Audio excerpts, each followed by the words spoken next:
ಗುರುರಾಜರ ಕಾರುಣ್ಯ ಅನ್ನುವ ವಿಚಾರವನ್ನು ಕೊಟ್ಟಿದ್ದಾರೆ. ನಾವು ಪ್ರತ್ಯೇಕವಾಗಿ ಆಲೋಚನೆ ಮಾಡಬೇಕಾಗಿಲ್ಲ ರಾಯರ ಕಾರುಣ್ಯವನ್ನು. ಇವತ್ತು ನಾವೆಲ್ಲ ಜೀವಂತವಾಗಿದ್ದೇವೆ.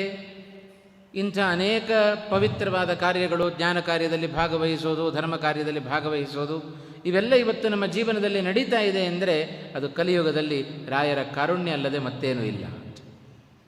ಅಪರೋಕ್ಷ ಜ್ಞಾನಿಗಳಾಗಿದ್ದಾರೆ, ಭಗವಂತನ ಅತ್ಯರ್ಥ ಪ್ರಸಾದಕ್ಕೆ ಪಾತ್ರರಾಗಿದ್ದಾರೆ. ಇಂಥ ರಾಯರು, ಭಗವಂತ ಅವರನ್ನು ಕಲಿಯುಗದಲ್ಲಿ ಕಳಿಸಿದ್ದೇ ಅದಕ್ಕೋಸ್ಕರ. ವಿಶೇಷವಾಗಿ ಸಜ್ಜನರ ಮೇಲಿನ ಕರುಣೆಯನ್ನು ಹರಿಸಲಿ ಸಜ್ಜನರ ಮೇಲೆ ಅನ್ನುವ ಉದ್ದೇಶದಿಂದಲೇ ರಾಯರ ಅವತಾರ ಆದದ್ದು. ಅಂಥ ರಾಯರ ಕಾರುಣ್ಯದ ಬಗ್ಗೆ ಇಡೀ ನಮ್ಮ ಜೀವನದಲ್ಲಿ ಚಿಂತನೆ ಮಾಡಿದರೂ ಅದು ಸಾಕಾಗೋದಿಲ್ಲ ಅಂತ. ಕ್ಷಣ ಕ್ಷಣದಲ್ಲಿಯೂ ರಾಯರು ಅನುಗ್ರಹವನ್ನು ಮಾಡುತ್ತಾ ಇದ್ದಾರೆ.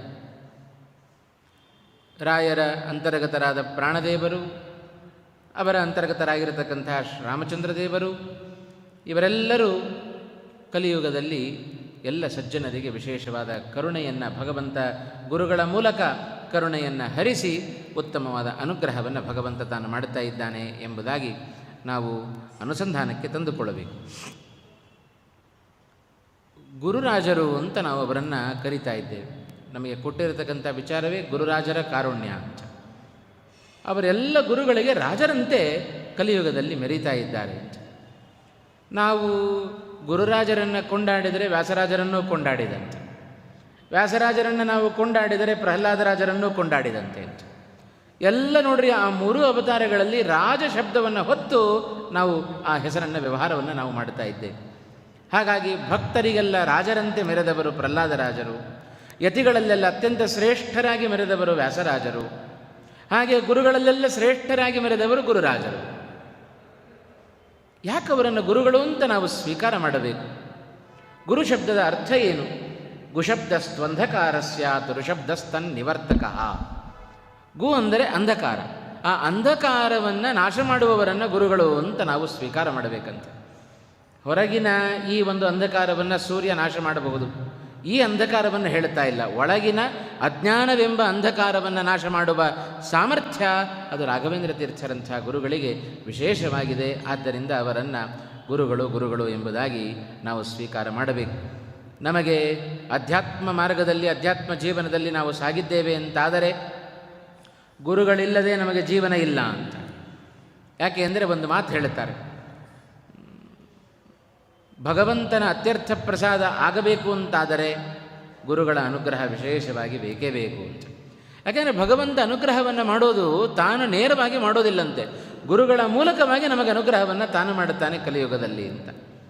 ಹಾಗಾಗಿ ಹರಿಯ ಕಾರುಣ್ಯ ನಮಗೆ ಬೇಕು ಅಂತಾದರೆ ಗುರುಗಳ ಕಾರುಣ್ಯ ನಮಗೆ ಅವಶ್ಯವಾಗಿ ಬೇಕು. ಹಾಗಾಗಿ ಎಷ್ಟರ ಮಟ್ಟಿಗೆ ಕಾರುಣ್ಯ ನಮ್ಮ ಮೇಲೆ ಹರಿಸಿದ್ದಾರೆ ರಾಯರು ಅನ್ನೋದನ್ನು ಈ ಸಂದರ್ಭದಲ್ಲಿ ವಿಶೇಷವಾಗಿ ನಾವು ಚಿಂತನೆ ಮಾಡಬೇಕಾದ್ದು. ಮಾಧ್ವರಾಗಿ ನಾವು ಹುಟ್ಟಿದ್ದೇವೆ, ಮಧ್ವರ ಪರಂಪರೆಯಲ್ಲಿ ನಾವು ಬಂದಿದ್ದೇವೆ ಅಂತ ಹೇಳಿದ್ರೆ ಅದೇ ಪರಂಪರೆಯಲ್ಲಿ ಬಂದ ದೊಡ್ಡ ಮಹಾನ್ ಅಪರೋಕ್ಷ ಜ್ಞಾನಿಗಳಾದ ರಾಯರ ಚಿಂತನೆಯನ್ನು ಮಾಡತಕ್ಕಂಥದ್ದು ನಮ್ಮೆಲ್ಲರ ಅವಶ್ಯ ಕರ್ತವ್ಯ. ಅದಕ್ಕೆ ಒಂದು ಮಾತು ಹೇಳುತ್ತಾರೆ, ಹರೌ ರುಷ್ಟೇ ಗುರುಸ್ತ್ರಾತ ಗುರೌ ರುಷ್ಟೇ ನಕಶ್ಚನ ಅಂತ. ಅಕಸ್ಮಾತ್ ಭಕ್ತರ ಮೇಲೆ ಭಗವಂತ ಎಂದು ಕೋಪಗೊಳ್ಳೋದಿಲ್ಲ.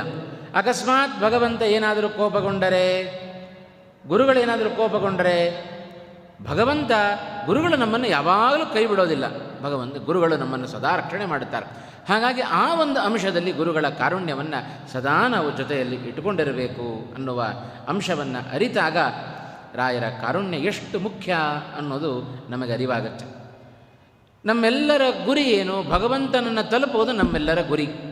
ಭಗವಂತನ ಸಾಕ್ಷಾತ್ಕಾರ ಆಗಬೇಕು, ಅತ್ಯರ್ಥ ಪ್ರಸಾದ ಆಗಬೇಕು, ಮೋಕ್ಷ ಸಿಗಬೇಕು ಅಂತ. ಸುಮ್ಮನೆ ಸಿಗಲಿಕ್ಕೆ ಸಾಧ್ಯವೋ ಮೋಕ್ಷ? ಆ ಮೋಕ್ಷವನ್ನು ಪಡಿಬೇಕು ಅಂತಾದರೆ ಜ್ಞಾನೇನೈವ ಪರಂಪದಂ, ಆ ಉತ್ತಮವಾದ ಸ್ಥಾನ ಮೋಕ್ಷ ಅದು ಜ್ಞಾನದಿಂದಲ್ಲದೆ ಮತ್ತಾವುದರಿಂದಲೂ ಸಿಗಲಿಕ್ಕೆ ಸಾಧ್ಯ ಇಲ್ಲ. ಆ ಜ್ಞಾನ ಲಭಿಸಬೇಕಾದರೆ ಏನು ಮಾಡಬೇಕು? ಮತ್ತೊಂದು ಕಡೆಯಲ್ಲಿ ನಾವು ಕೇಳ್ತಾ ಇದ್ದೇವೆ, ಗುರು ಶುಶ್ರೂಷೆಯ ವಿದ್ಯಾ ಅಂತಂದರು. ಗುರುಗಳ ಶುಶ್ರೂಷೆ ಮಾಡಿರಿ, ಗುರುಗಳ ಸೇವೆ ಮಾಡಿರಿ, ಆಗ ನಮಗೆ ಒಳ್ಳೆಯ ಬ್ರಹ್ಮವಿದ್ಯೆ, ಅಧ್ಯಾತ್ಮ ವಿದ್ಯೆ, ತತ್ವಜ್ಞಾನ ಅದು ನಮಗೆ ಸಿಗಲಿಕ್ಕೆ ಸಾಧ್ಯ. ಆ ದೃಷ್ಟಿಯಲ್ಲಿ ರಾಯರ ಕಾರುಣ್ಯ ನಮಗೆ ಬೇಕೇ ಬೇಕು. ಎಷ್ಟು ನಾವು ಪ್ರಯತ್ನ ಪಟ್ಟರೂ ಅದು ಕೆಲಸಗಳು ಕೈಗೂಡೋದಿಲ್ಲ. ಅದಕ್ಕೆ ಗುರುಗಳ ಇಚ್ಛೆ ಬೇಕು. ಗುರುಗಳ ಅಂತರ್ಯಾಮಿಯಾದ ವಾಯುದೇವರು ಭಗವಂತನ ಪ್ರೇರಣೆಯನ್ನು ಮಾಡಿದರೆ, ಅವರು ಇಚ್ಛೆಯನ್ನು ಪಟ್ಟರೆ ನಮ್ಮ ಮೂಲಕ ಕೆಲಸಗಳು ನಡೀತಾವೆ. ಹಾಗಾಗಿ ಕಲಿಯುಗದಲ್ಲಿ ಈ ಒಂದು ಜಡವಾದ ಚೇತನವನ್ನು ಹೊತ್ತ, ಶರೀರವನ್ನು ಹೊತ್ತ ನಾವು ಏನಾದರೂ ಸಾಧನೆಯನ್ನು ಮಾಡಬೇಕು, ಪವಿತ್ರವಾದ ಕರ್ಮಗಳನ್ನು ಮಾಡಬೇಕು ಅಂತಾದರೆ ಗುರುಗಳ ಅನುಗ್ರಹ ಮುಖ್ಯ. ಅವರ ಕಾರುಣ್ಯ ಇರಬೇಕು. ಅವರ ಮೂಲಕವಾಗಿ ಭಗವಂತನ ಕಾರುಣ್ಯವನ್ನು ನಾವು ಪಡೆದುಕೊಳ್ಳಬೇಕು. ಏಕೆಂದರೆ ನಾವೆಲ್ಲ ಲೋಕದಲ್ಲಿ ಇದನ್ನು ಅನುಭವಿಸ್ತಾ ಇದ್ದೇವೆ. ದೊಡ್ಡ ಅಧಿಕಾರಿಯ ಬಳಿಗೆ ಹೋಗಬೇಕು ಅಂತಾದರೆ ನೇರವಾಗಿ ಅವನ ಬಳಿಗೆ ಹೋಗಲಿಕ್ಕಾಗೋದಿಲ್ಲ. ಅವನ ಅನುಚರರು ಬೇಕಾದಷ್ಟು ಜನ ಇರುತ್ತಾರೆ. ದ್ವಾರಪಾಲಕನಿಂದ ಹಿಡಿದು ಅವರ ಮುಖ್ಯ ಕಾರ್ಯದರ್ಶಿಗಳವರೆಗೆ ಬೇಕಾದಷ್ಟು ಜನ ಇರ್ತಾರೆ. ಎಲ್ಲರ ಮೂಲಕವಾಗಿ ಅವರನ್ನು ತಲುಪಬೇಕು. ಆಗ ಅಧಿಕಾರಿಗಳು ನಮಗೆ ಸಿಗುತ್ತಾರೆ ಅಂತ. ಅದರಂತೆ ಸರ್ವೋತ್ತಮನಾದ ಭಗವಂತನ ಬಳಿಗೆ ನಾವು ಹೋಗಬೇಕು ಅಂತಾದರೆ ನೇರವಾಗಿ ನಾವು ಹೋಗಲಿಕ್ಕೆ ಸಾಧ್ಯ ಇಲ್ಲ. ಅದಕ್ಕೆ ಮಾರ್ಗವೇ ದಾಸ ಪರಂಪರೆಯಲ್ಲಿ ಬಂದ ಅನೇಕ ದಾಸರುಗಳಿದ್ದಾರೆ. ಅವರಿಗೆ ಅನುಗ್ರಹವನ್ನು ಮಾಡಿದ ವ್ಯಾಸರಾಜರಂಥ, ರಾಯರಂಥ ದೊಡ್ಡ ದೊಡ್ಡ ಗುರುಗಳಿದ್ದಾರೆ, ಅಪರೋಕ್ಷ ಜ್ಞಾನಿಗಳಿದ್ದಾರೆ. ಅವರ ಮೂಲಕ ವಾಯುದೇವರನ್ನು ತಲುಪಬೇಕು, ವಾಯುದೇವರ ಮೂಲಕ ಭಗವಂತನನ್ನು ತಲುಪಬೇಕು. ಇದು ಕ್ರಮ. ಹಾಗಾಗಿ ರಾಯರೇ ಹೇಳುತ್ತಾರೆ.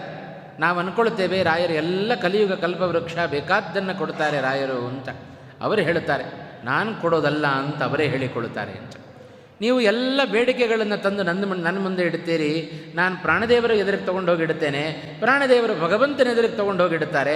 ಭಗವಂತ ಕೊಟ್ಟದ್ದನ್ನು ವಾಯುದೇವರು, ವಾಯುದೇವರು ಕೊಟ್ಟದ್ದನ್ನು ನಾನು ನಿಮಗೆ ಕೊಡುತ್ತೇನೆ, ಇದರಲ್ಲಿ ನನ್ನ ಕೈವಾಡ ಏನೂ ಇಲ್ಲ ಅಂತಂತಾರೆ ರಾಯರು. ಎಂಥ ಮಹನೀಯರು! ಇಷ್ಟು ನಿರಹಂಕಾರಿಗಳಾಗಿ ಜಗತ್ತಿನಲ್ಲಿ ತೋರ್ತಾ ಇರತಕ್ಕಂಥ ಗುರುಗಳು ನಮಗೆ ಅತೀ ಸನಿಹದಲ್ಲಿ ಕಲಿಯುಗದಲ್ಲಿ ಲಭ್ಯವಾದ ಗುರುಗಳು ಅಂತ ಹೇಳಿದರೆ ಅಪರೋಕ್ಷ ಜ್ಞಾನಿಗಳು ಅಂದರೆ ಅವರು ರಾಯರು. ಹಾಗಾಗಿ ಇವತ್ತು ಇಡೀ ಲೋಕ ರಾಯರನ್ನು ಇವತ್ತು ಕೊಂಡಾಡ್ತಾ ಇದೆ. ಇಷ್ಟು ವರ್ಷ ಬರೀ ಧರ್ಮಭೂಮಿಯಲ್ಲಿ, ಭಾರತ ಭೂಮಿಯಲ್ಲಿ ಮಾತ್ರ ರಾಯರ ಒಂದು ಪವಾಡವನ್ನು ನಾವು ಕಾಣ್ತಾ ಇದ್ದೀವಿ. ಈಗ ಭಾರತವನ್ನು ಬಿಟ್ಟು ಹೋಗಿ ಆಯಿತು ರಾಯರು ಅಂತ. ಅಲ್ಲಿಯೂ ತಮ್ಮ ಪವಾಡವನ್ನು ಈಗ ತೋರಿಸ್ತಾ ಇದ್ದಾರೆ ವಿಶೇಷವಾಗಿ. ಇಂಥ ಮಹನೀಯರ ಆ ಒಂದು ಕಾರುಣ್ಯವನ್ನು ನಾವು ವಿಶೇಷವಾಗಿ ಅಪೇಕ್ಷೆ ಪಡಲೇಬೇಕು. ನಮಗೆ ಅಧ್ಯಾತ್ಮ ಜೀವನದಲ್ಲಿ ಹೊರಟಿದ್ದೇವೆ, ಗುರುಗಳಿಲ್ಲ ಅಂತ ಆದರೆ ಅದು ವ್ಯರ್ಥ.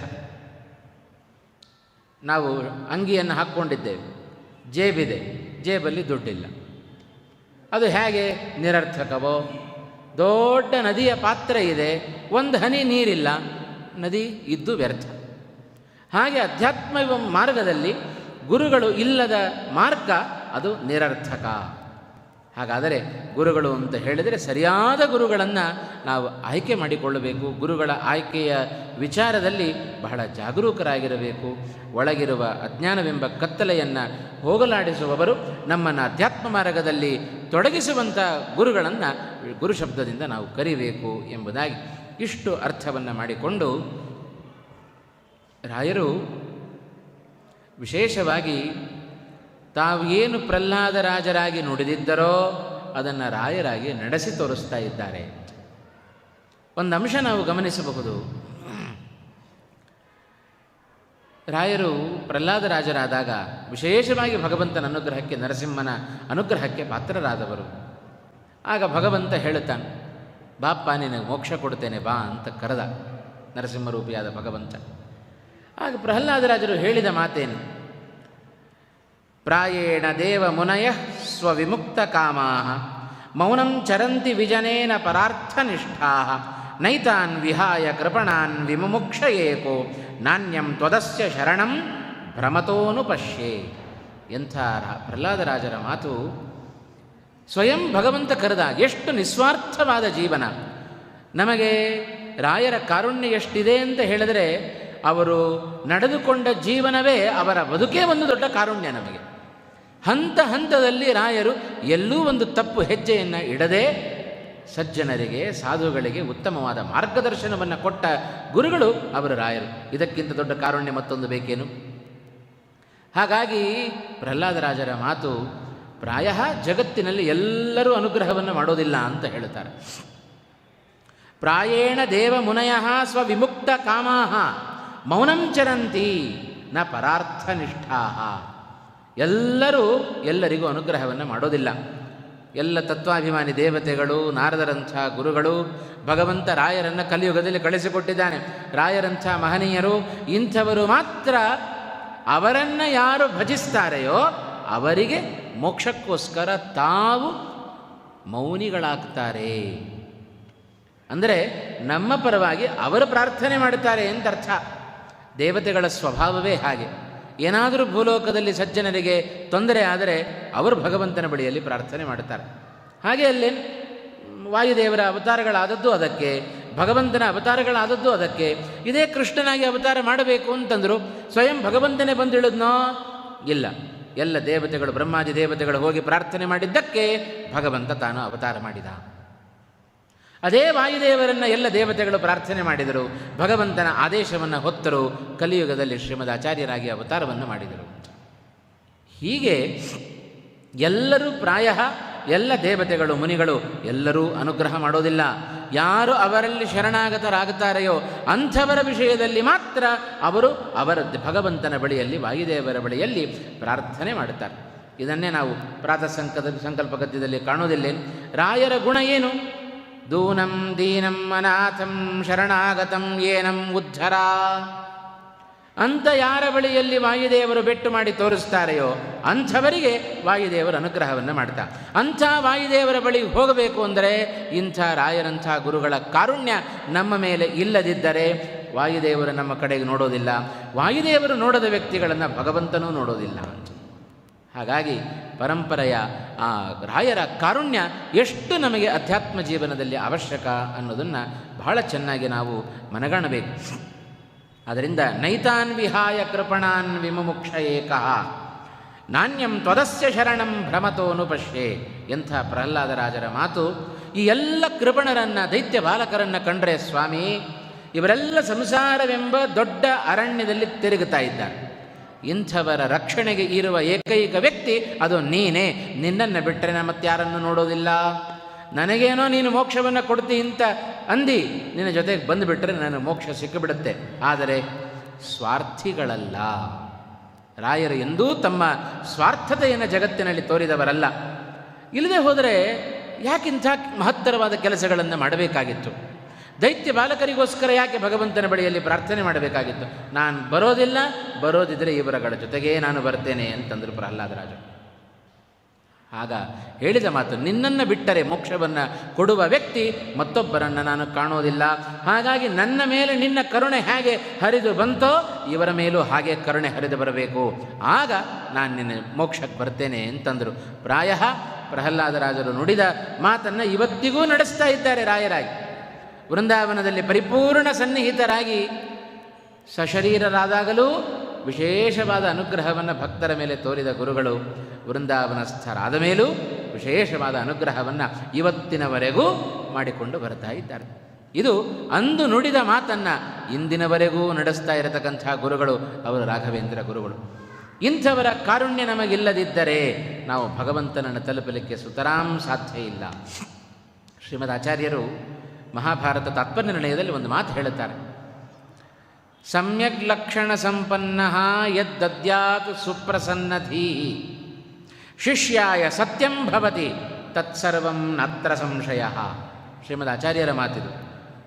ಮೊದಲನೆಯ ಅಧ್ಯಾಯದಲ್ಲೇ ಹೇಳುವ ಶ್ರೀಮದ್ ಆಚಾರ್ಯರ ಮಾತುಗಳನ್ನು ಗಮನಿಸಿದರೆ ಯಾಕೆ ರಾಯರ ಸೇವೆ ಮಾಡಬೇಕು ಇವತ್ತು? ಅವರ ಕಾರುಣ್ಯ ನಮಗೆ ಯಾಕೆ ಬೇಕು? ಧಾರ್ಷ್ಟ್ಯದಿಂದ ಹಾಗೆ ಹೋಗಿಬಿಡೋಣ, ಬೇಡ, ನಾ ಎಲ್ಲ ಮಾಡಿಕೊಳ್ಳುತ್ತೇನೆ ಸ್ವತಂತ್ರವಾಗಿ. ಹಾಗೆ ಹೋಗಲಿಕ್ಕೆ ಸಾಧ್ಯವೋ? ಆಚಾರ್ಯರು ಹೇಳಿದರು, ಸರ್ವಜ್ಞರಾದ ಶ್ರೀಮದ್ ಆಚಾರ್ಯರು ಒಂದು ಮಾತು ಹೇಳುತ್ತಾರೆ. ಸಮ್ಯಕ್ ಲಕ್ಷಣ ಸಂಪನ್ನ ಯದ್ದದ್ಯಾತ್ ಸುಪ್ರಸನ್ನಧೀಹಿ ಶಿಷ್ಯಾಯ ಸತ್ಯಂ ಭವತಿ. ಪ್ರಸನ್ನರಾದ ಗುರುಗಳು. ಹಿಂದೆಲ್ಲ ಗುರುಕುಲದ ಅಭ್ಯಾಸ ಹಾಗೇ ಇತ್ತು ತಾನೆ. ಏನು ಮಾಡಬೇಕಾಗಿರಲಿಲ್ಲ, ವಿದ್ಯೆಯನ್ನು ಹೇಳಿಕೊಡ್ತಾ ಇರಲಿಲ್ಲ. ಹಿಂದಿನ ಕಾಲದಲ್ಲಿ ಗುರುಕುಲದಲ್ಲಿ ಹೋಗಿ ವರ್ಷಗಳ ಕಾಲ ಗುರು ಸೇವೆಯನ್ನು ಮಾಡಬೇಕು. ಕೊನೆಗೊಂದು ದಿವಸ ಗುರುಗಳು ಪ್ರಸನ್ನರಾಗಿ ಬಾಯಿಲ್ಲಿ ಅಂತ ಕರೆದು ಅವನ ತಲೆ ಮೇಲೆ ಕೈ ಇಟ್ಟು ಹೋಗಿ ನಿನಗೆಲ್ಲ ವಿದ್ಯೆ ಬಂತು. ಇಷ್ಟು ಹರಿಸಿದರೆ ಸಾಕಾಗ್ತಿತ್ತು, ಬ್ರಹ್ಮವಿದ್ಯೆ ಬಂದುಬಿಡ್ತಾ ಇತ್ತು ಅಂತ. ಅದನ್ನೇ ಶ್ರೀಮದ್ ಆಚಾರ್ಯರು ಉಲ್ಲೇಖ ಮಾಡ್ತಾ ಇದ್ದಾರೆ. ಸುಪ್ರಸನ್ನಧೀಹಿ ಯದ್ದದ್ಯಾತ್. ಒಳ್ಳೆಯ ಪ್ರಸನ್ನ ಮನಸ್ಕರಾಗಿ ಗುರುಗಳು ಆ ಶಿಷ್ಯನ ಸೇವೆಯಿಂದ ಪ್ರಸನ್ನ ಮನಸ್ಕರಾಗಿ ಏನು ಕೊಡ್ತಾರೆಯೋ ಅದು ಶಿಷ್ಯನ ವಿಷಯದಲ್ಲಿ ಅದು ಸತ್ಯ ಆಗ್ತಾ ಇತ್ತು. ಸತ್ಯ ಆಗತ್ತೆ ಅಂತಂದರು ಶ್ರೀಮದ್ ಆಚಾರ್ಯರು. ಯಾಕೆ ಅಂದರೆ ಅಗಮ್ಯತ್ವಾತ್ ಹರಿಸ್ತಸ್ಮಿನ್ ಆವಿಷ್ಟೋ ಮುಕ್ತಿದೋ ಭವೇತ್ ಅಂತಂದು. ಯಾಕೆಂದರೆ ಇಂಥ ಮಹನೀಯರಲ್ಲಿ ಭಗವಂತ ವಿಶೇಷವಾಗಿ ಆವಿಷ್ಟನಾಗಿರ್ತಾನೆ. ಹಾಗಾಗಿ ಅವರನ್ನು ನಾವು ಪ್ರಾರ್ಥನೆ ಮಾಡಿದರೆ, ಅವರ ಕಾರುಣ್ಯ ನಮಗೆ ಸಿಕ್ಕಿತು ಅಂತಾದರೆ, ಒಳಗಿರತಕ್ಕಂಥ ವಾಯುದೇವರ, ಅವರಿಗೆ ನಿಯಾಮಕನಾದ ಭಗವಂತನ ಕಾರುಣ್ಯ ನಮಗೆ ಸಿಕ್ಕೇ ಸಿಗುತ್ತೆ, ಇದರಲ್ಲಿ ಸಂಶಯ ಬೇಡ. ಯಾಕೆ ಅಂದರೆ ಇಂಥ ಮಹನೀಯರಲ್ಲಿ ಭಗವಂತ ವಿಶೇಷವಾಗಿ ಸನ್ನಿಹಿತನಾಗಿರುತ್ತಾನೆ. ಹಾಗಾಗಿ ಸಂಶಯ ಬೇಡ. ಇದು ಸರ್ವಜ್ಞರಾದ ಶ್ರೀಮದ್ ಆಚಾರ್ಯರು ಹೇಳಿದ ಮಾತಿದು ಅಂತ.